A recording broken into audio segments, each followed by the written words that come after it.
Yeah, we have lots of pieces of maps and different ways of doing things, but we have this kind of almost meta map in some ways that kind of sits over the kind of overall way we see things. So we talk about 7 subtypes, 3 stages, and multiple systems.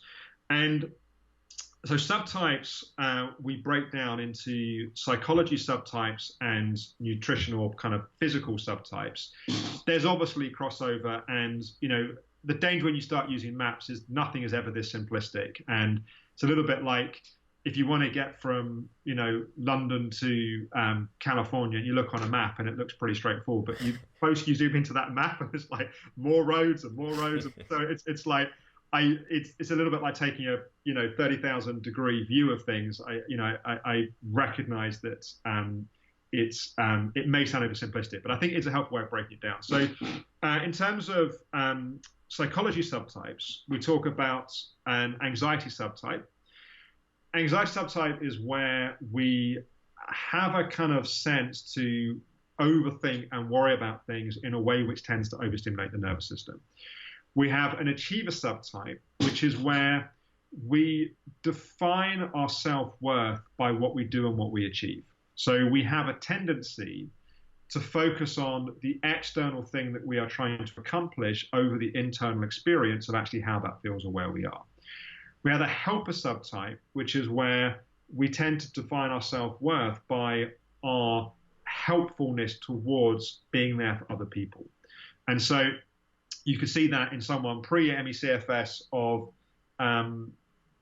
they were becoming increasingly tired, and a friend would call up in the evening and they would know their body needed to rest or go to bed early, and they'd be on the phone till 2 o'clock in the morning being there for that friend when it wasn't like a life or death crisis. They were just offering themselves as kind of support.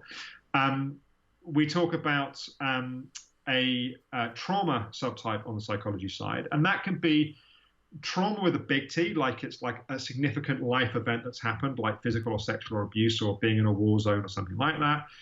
Or it can be what we call trauma with a small t, or what you might call developmental trauma, where we grew up in an environment or circumstances where our emotional needs were never quite met in the way they needed to be, which, by the way, is most of the population.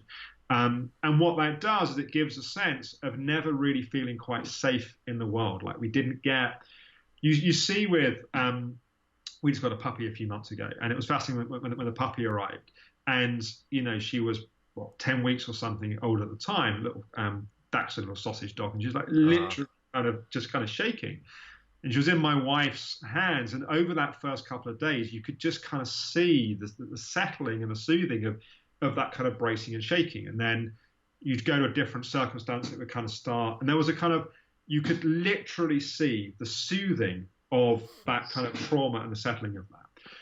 Most of us didn't get that in the ways that would have been most useful when we were kids, not because our parents were necessarily crap or rubbish, but certainly our generation, our parents grew up children of parents in the war, and they'd learned that the way you survive, you look at Maslow's hierarchy of needs, they were just at like physical survival. They hadn't got as far as kind of emotional kind of holding and nourishing, that kind of thing. So on the psychology side, you've got your anxiety, achiever, helper, and trauma. And then on the physical side, we will talk about, in fact, I'm just looking at some notes here, and I realize we've actually broadened the subtypes beyond some of the research. So we actually, there's 9 in the model I'm looking at here. Okay, nice. But on the physical side, we talk about an adrenal subtype. Adrenal subtype, and that's a bit of a narrow definition of perhaps more the endocrine system being a piece that's particularly impacted. And you will see that with people where their energy reserves are not there. So there's kind of the body's normal energy production, and then the job of the adrenals should be to provide energy in a moment of acute stress. So like you're crossing the road, you're not looking, and then suddenly there's a giant bus coming, you get a hit of adrenaline that allows you to respond to it. If we're not producing enough normal energy, what starts to happen is your adrenals are constantly having to work to compensate. And so that can be a historical piece that's gone on for many years, even predating ME/CFS.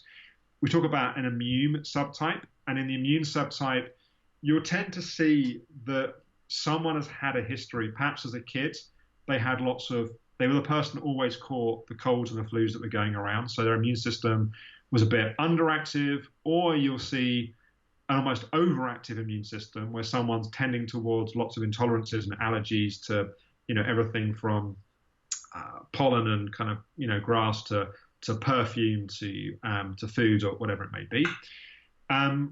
We talk about a digestive subtype. And a digestive subtype is, and I would be a good example of that. I talked about having IBS and digestive things as a kid.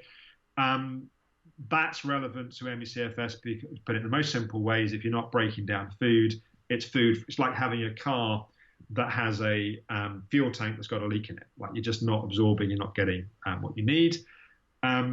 We talk about a toxicity overload subtype, and that's where there may be a history of organophosphate poisoning or some kind of just toxic overload on the system, which is too much. And we talk about a structural subtype, which is where there's physical things that may be out of alignment in the body, which the body's having to work hard to compensate for. And again, that has a kind of energy depleting impact. I appreciate people that are listening to this on someone's driving to watch a podcast and sometimes vomited out.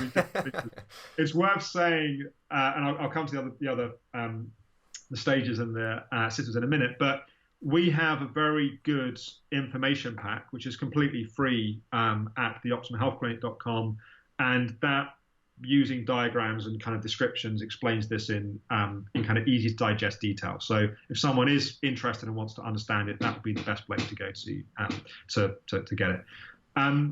Coming to stages. So stages was one of the things that we, in the early few years of Optimum Health Clinic, we couldn't make sense of why you could do one intervention or treatment with one person and it would help, and another person it would make them worse. And then even more confusingly, you could do one intervention with someone at one point and it would make them worse. And then you'd do it again 6 months later and it would be the thing that would turn things around, or vice versa. It was like the thing that had been the breakthrough at one point was now at the breakthrough at one stage becomes a limitation at the next stage. So we started to track that there were certain stages that people tended to go through on the recovery path. And there's lots of different stage models that you can use, and there's different ways that we would break this down. But there's kind of, again, three kind of fairly consistent stages that I would say 95% of people will track through these stages on a overall recovery path, and they'll also cycle through these stages in kind of mini crashes. So the first stage being the crash stage. So the crash stage, the thing that is most important is physical rest. You'll find at the crash stage you want to sleep a lot, and you may even be able to sleep a lot, and there's just basically no energy in the system. As energy starts to come back, energy tends to start to go to the nervous system. And so you go from stage one, which is crash, to stage two, which is tired and wired. You're still knackered and you're still crashed, but there's this kind of irritability and there's this kind of overstimulation. And that's where people go from saying, all I wanted to do was sleep, to now I can't sleep, but I still feel crap. And the feeling of being tired and wired, well, someone that's in that stage, when they hear that phrase, it often is quite a powerful way of capturing their experience. They feel exhausted, but there's this kind of agitation, irritation that's there.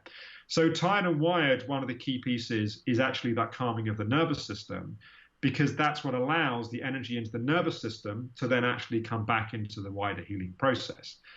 Stage three being the reintegration stage. At stage three, in some ways, the things that were most important at stage one, like lots of physical rest, actually can now become a limitation because you need to take a few more risks and bounce the boundaries more. Things at stage two around constantly working to calm the nervous system, what you find is people get good at being in a calm, healing state in isolation, and now they're trying to reintegrate back into the world, but how do you maintain that state of kind of calmness whilst in contact and going back into these circumstances and environments that you might have been separated from because you didn't have the energy to do it. And now you have to figure out how to be this person in the world you were in before without going back to the patterns that caused you to get sick in the first place. There's a set of challenges and things that tend to be most useful at different stages. And as I say, what's useful at one stage can be actually quite unhelpful at another stage. And we tend to map different treatments and interventions. Like if someone's at stage 1, you would tend not to do heavy detoxing stuff, for example. They need to be resilient enough to be able to do that. If someone was at stage 3, you may well challenge their kind of pacing and their activity levels in a way you would never do at stage 1. I should also say on the subtypes, one thing I forgot to mention, you can have one subtype, a few subtypes. Most people have some of the subtypes. Some people go, my God, I have all of those subtypes. And the way that we see those, it's like loads on a boat. So it's not any one that's the cause. It's too many loads at any one time. That causes the boat to start to sink. And now you have a whole new load, which is the load of dealing with a life where you've got a chronic illness and all the stuff that goes with that. And then I know I'm vomiting information. No, it's great. On systems, we would make the point that different systems are affected in different people in different ways. Most people will have some impact in multiple systems. There may be one system which is the origin, which is ricocheting other systems. There may be multiple systems at the origin. Systems being things like the nervous system, the digestive system, the lymphatic system, the respiratory system. So the bodily systems, basically, they can be impacted in different ways in different people. And that's also where you go to an endocrinologist and they'll probably tell you your adrenals are fine, even if they're not, because they use different reference ranges, but at least they'll look for a certain lens. They'll pay no attention to your digestion, for example. And that's why, as practitioners, it's really important that we see as broad a picture as we can. Not that each practitioner necessarily has to be a specialist in every one of these pieces, but you need to be able to roadmap where somebody is to, if there are pieces that a practitioner is unable to deal with, they know where to signpost to find the right people to help with that. So really, it's through, and I recognize, again, people listening to this, I'm just vomiting stuff. The subtypes, the stages and the systems is all broken down in the free information pack. And, it's taken 15 years. Well, if you include the years I was ill, it's taken 20 years to figure the whole thing out. So if people are sitting here scratching their head, that's okay. There's a lot of information for one to get their head around. No, absolutely. But the thing I really like about that approach is it's, in some ways, it's broad enough that it does cover the vast amount of research that is out there on chronic fatigue syndrome. So, I mean, I did my master's dissertation on cortisol resistance in chronic fatigue. So I had to spend 6 months, obviously, trawling through the research to try and think about the mechanisms and what's going on here. And everything you've mentioned is stuff that I've come across in sort of the published research. And I think one of the most important points you made there was around that, these subtypes don't have to be individual. It's not that we have one of these, but actually it's an accumulation of variables that get to a point where, as you say, the boat sinks and we are going to be symptomatic. Because what I was going to ask you around that is, some of these seem to probably have stronger correlations to others. And what I mean by that is, there's a lot of research on childhood trauma and immune development and the immune response. And the other one I thought about was obviously the achiever adrenal potential link as well. Looking at it a little bit simplistically, but there are probably stronger trends there if we were to do some sort of audit or something.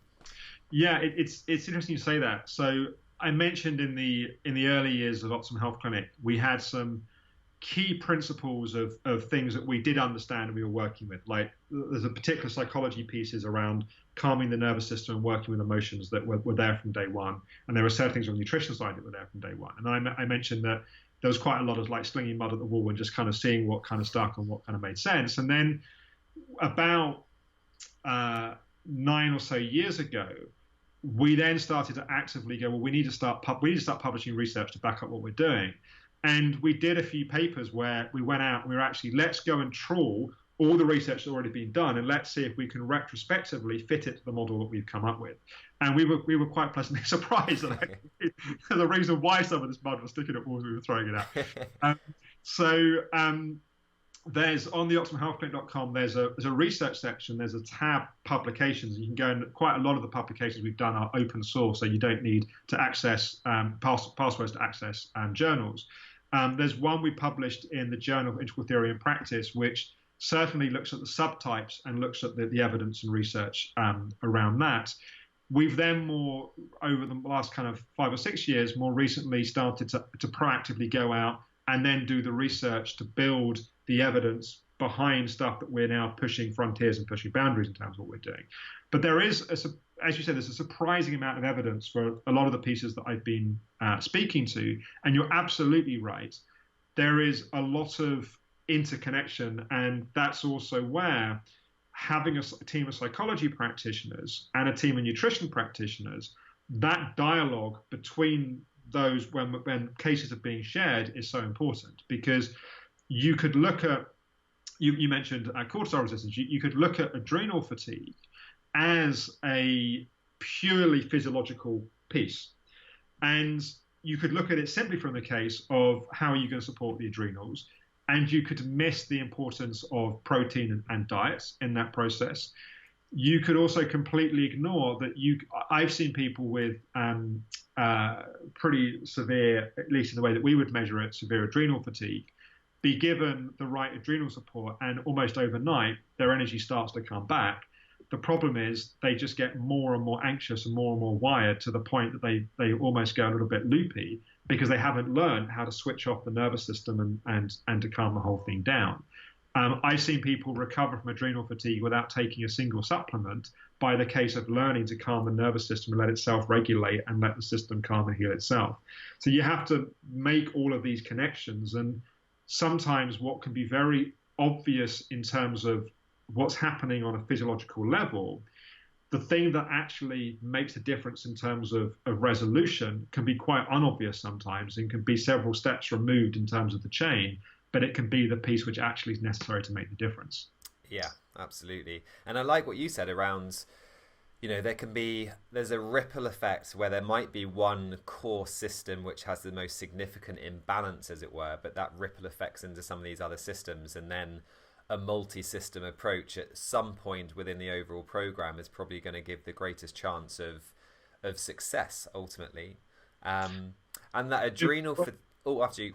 No, I was going to say, well, one of the things that can be quite confusing to patients is exactly that. You can have something at the center which has got a whole bunch of what we would call periphery symptoms, and some of those periphery symptoms can be quite unpleasant, and a patient can be a little bit kind of perturbed of why are we not paying much attention to that symptom. But it may be because our assumption is that actually it's simply a symptom of something else, and it's a red herring. And actually you could go down a traditional medical route and you could spend a whole load of time trying to deal with that one thing, but if you deal with the core thing, it's going to disappear anyway. So it's trying to, and again, I think it's something that we've got much better at over the years, and each practitioner in their journey, having trained and supported dozens of practitioners over the years as well, you kind of see the maturing of a practitioner's understanding as they start to almost pay attention to less and less things, because they really start to get the clarity and get a better radar for what's most likely to be the place to put the real attention. Yeah, I guess it's kind of, there's a lot out there that's going to be sort of, I think it's the term white noise, so to speak, that you can essentially just ignore, so to speak. And just going back to this adrenal fatigue concept, because I know there are going to be people listening who are wondering about this, because I'm not sure if you're aware, Alex, but I think it was last year there was this paper that did the rounds on social media, written apparently by some endocrinologists, who basically said adrenal fatigue doesn't exist. And a lot of people jumped on the bandwagon saying, nutritional therapists are idiots because they're testing cortisol levels. And I guess I want to expand on this super quickly for the listeners primarily. If you go and look at that paper, and if you actually look at some of the studies that it cites, in most of those studies, the participants have low cortisol output. So what is often in the research, Hypo Cortisolemia. So when we think about this, we're kind of saying, well, okay, we're not really arguing whether adrenal fatigue exists. We're arguing about a term. And actually, what is the mechanism that we're using to explain why someone has hypocortisolemia?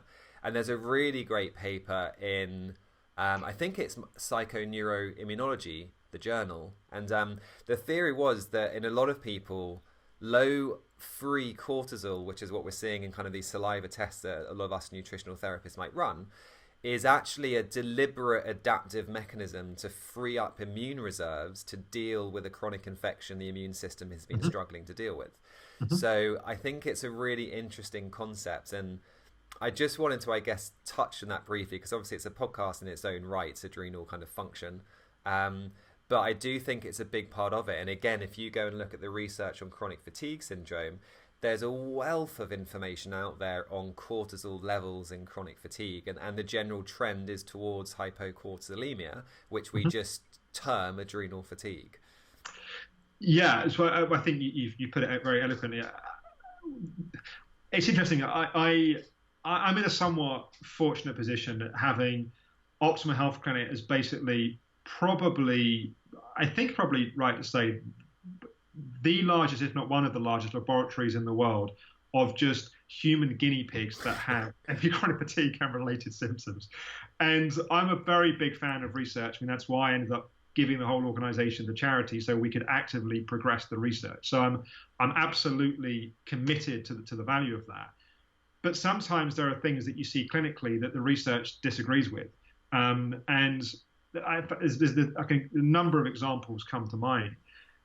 And it's like, what are you going to do about it? It's like, the fact is there are, hundreds of patients, I would imagine at least in the OHC history, that have come in and done an adrenal stress test, have had low cortisol, have had different ways that have been addressed, whether that's been directly through glandulars as support of kind of adrenal supplements, or it's been through bioidentical hormones, not something that we do directly, but another way of looking at it, or it's been by looking at digestive function, that actually it's depleted digestive function that's actually causing adrenals, or whatever it may be.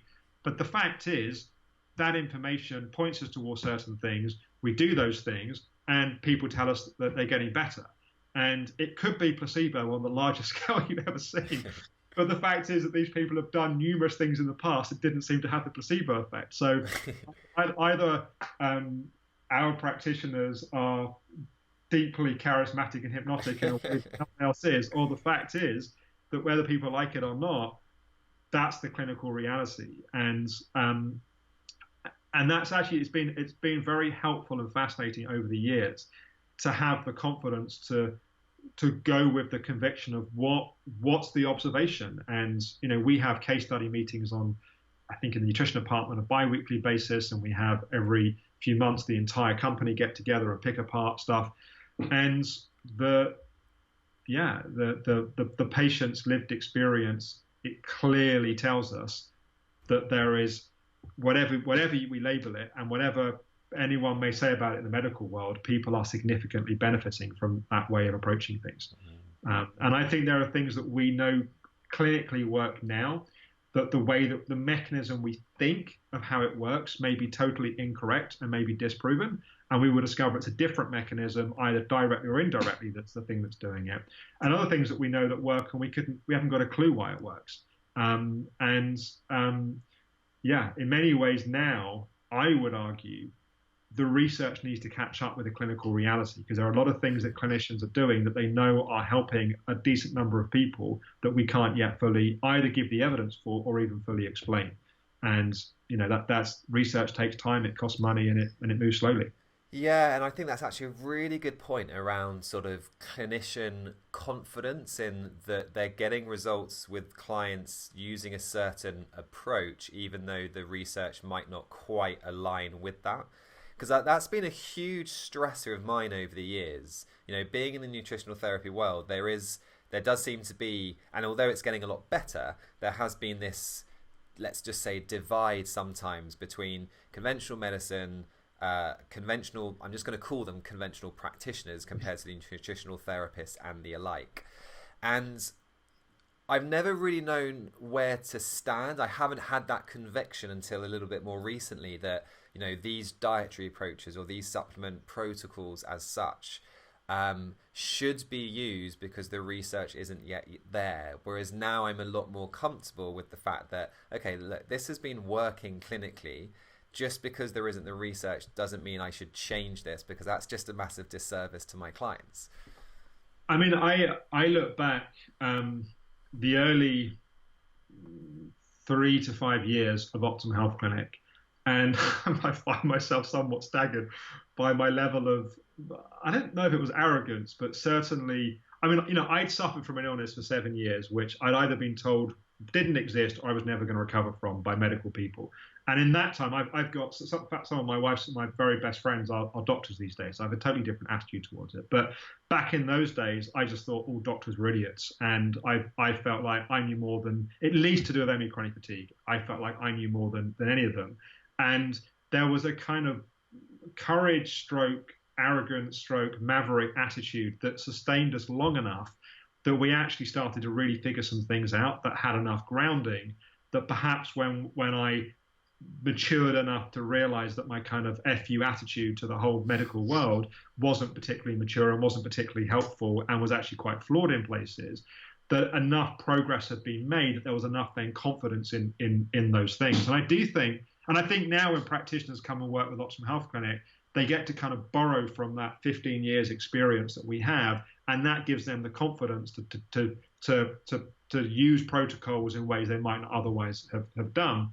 But it is tough when you start as a practitioner. However good a training course is, there are some excellent training colleges out there. However good a training college is around not just learning skills, but clinical application of those skills, the fact is, the first time you have a client have a bad reaction to a supplement, it's going to be uncomfortable. Mm-hmm. Or the first time you put someone on a protocol, which is, potentially quite extreme in certain ways, and you've never seen it work before, that is challenging. And I think it takes a particular type of person. And I have huge admiration for people that have the willingness to do things differently and to go against the grain of the traditional approach.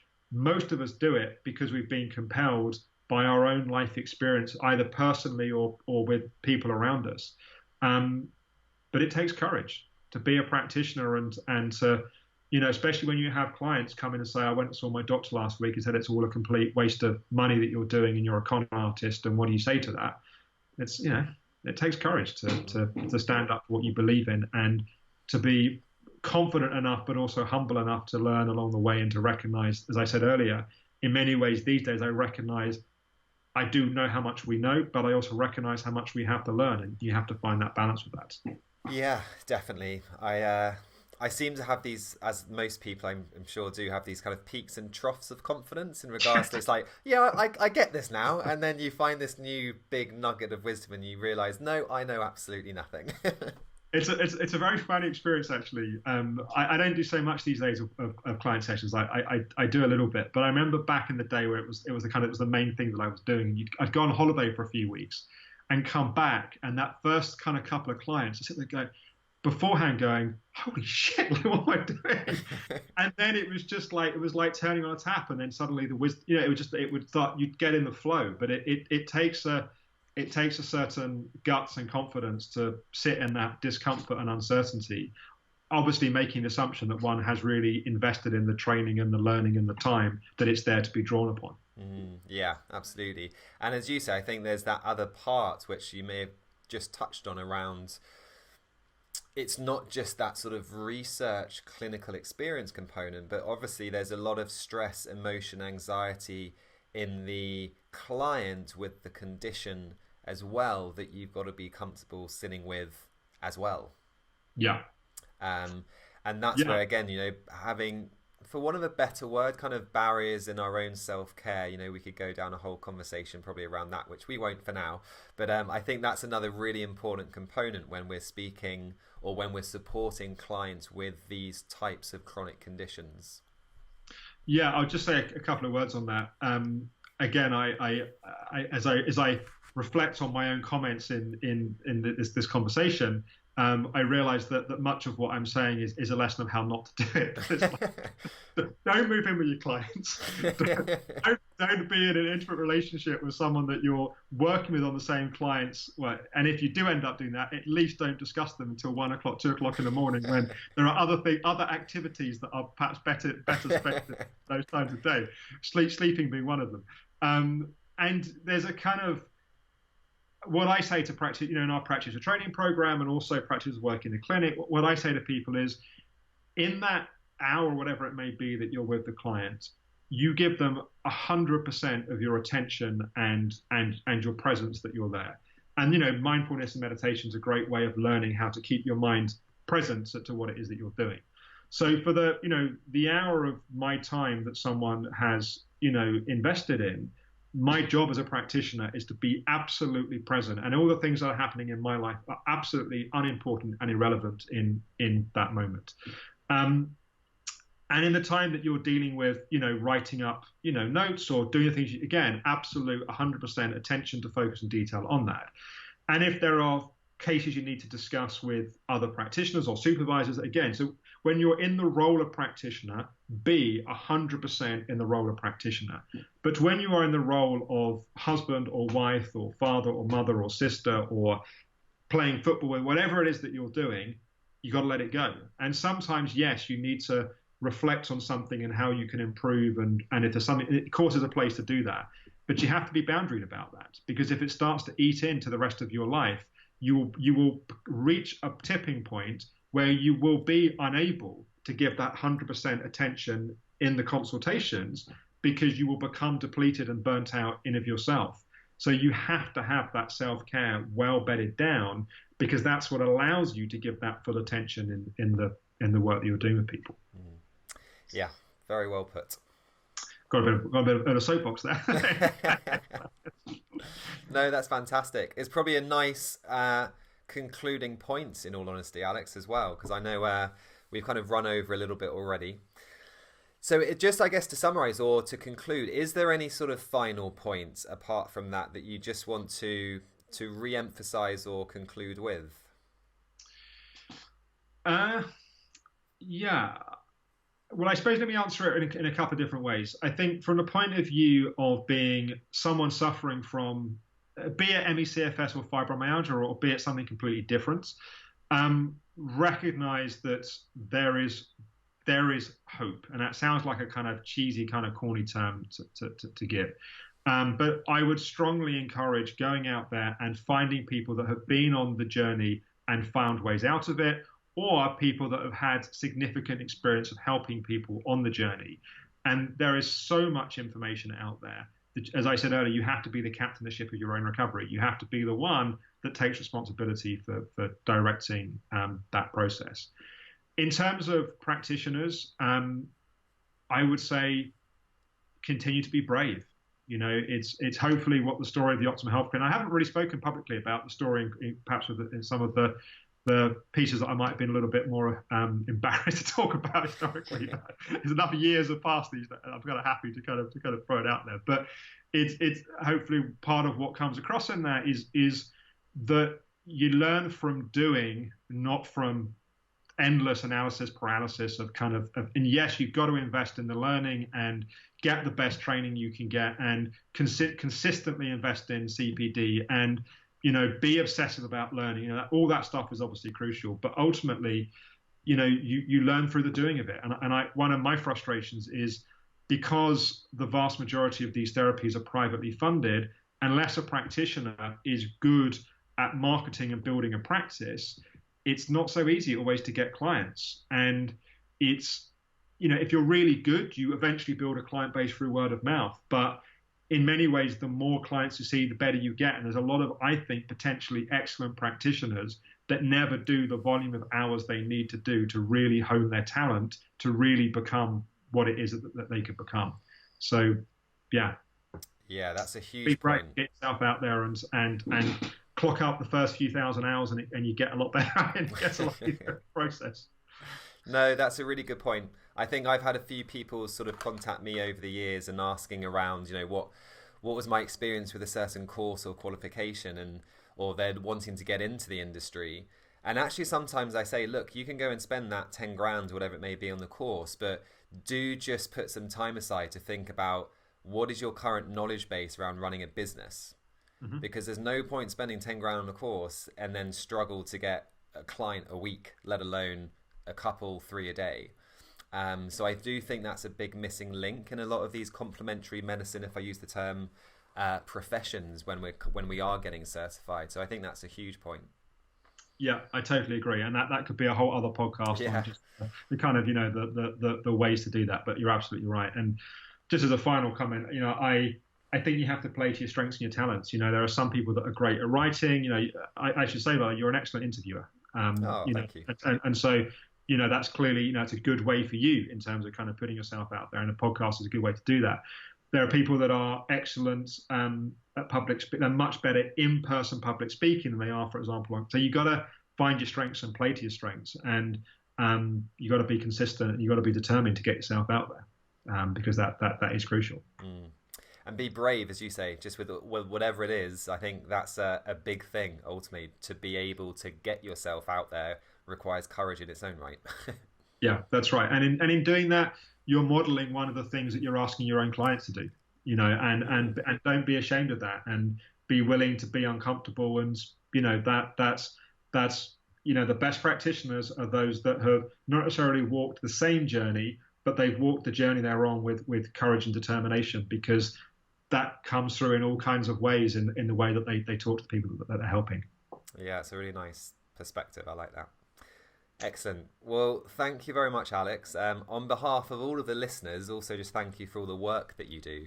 You're very much at the forefront of all of this, and I think it's going to be exciting to follow you and how things progress. No, thank you. It's kind of you to say so, and yeah, thanks for the interview. I enjoyed it. It's been fun. Thanks, Alex. Brilliant. No, thank you. All right.